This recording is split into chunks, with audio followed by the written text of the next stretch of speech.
Hallo Leute, ich bin Katja und ihr seht Deutsch für euch.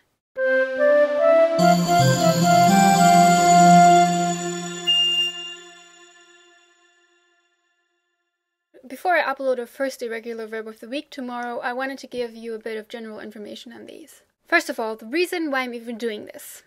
It's because, like in English, many of the irregular verbs, or starke Verben, so strong verbs, as they're also called in German, are some of the most used, or at least often or commonly used verbs in German.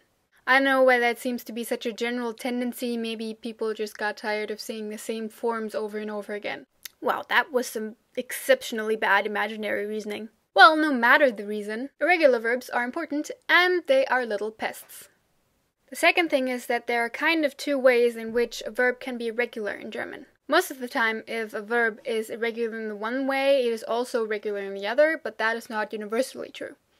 The first way a verb can be irregular in German is the same way that verbs are irregular in English, meaning that the second form, so their simple past form, is irregular. However, that is not the irregularity we're going to be taking a look at today because we haven't concerned ourselves with the tenses whatsoever yet. I'm kind of having mixed feelings about that fact, aren't you? What these extra Friday videos are going to be showcasing, at least for now, is the second way of irregularity we have. Probably the more annoying one. Verbs that are conjugated irregularly. This irregularity only affects the second and third person singular, so du and er, sie, es, so the single you and he, she, it. Meaning that both the first person singular, so ich, and all three plural forms still go by the rules of the regular verbs. The only exception to this is sein, where every form is different, and we already put that past us, so yay for us! High five!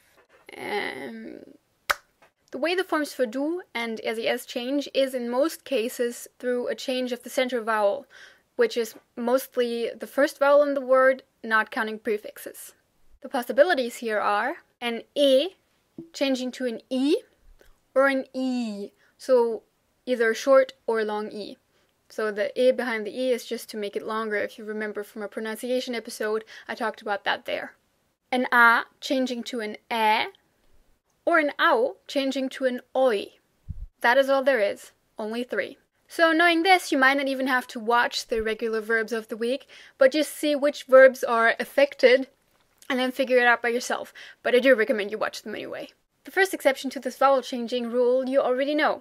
It's sein, so to be. The second one we will learn about right in our first episode tomorrow. But don't worry, it's not nearly as complicated as sein. I promise. And that should sum up everything you need to know about irregular verbs for now. There probably will be a sequel to this when we get to the tenses and therefore to the second form of irregularity there is, but I think that's still going to be a while to go. And therefore for now, that's it. You'll hear again from me tomorrow. And yeah, bis dann, tschüss!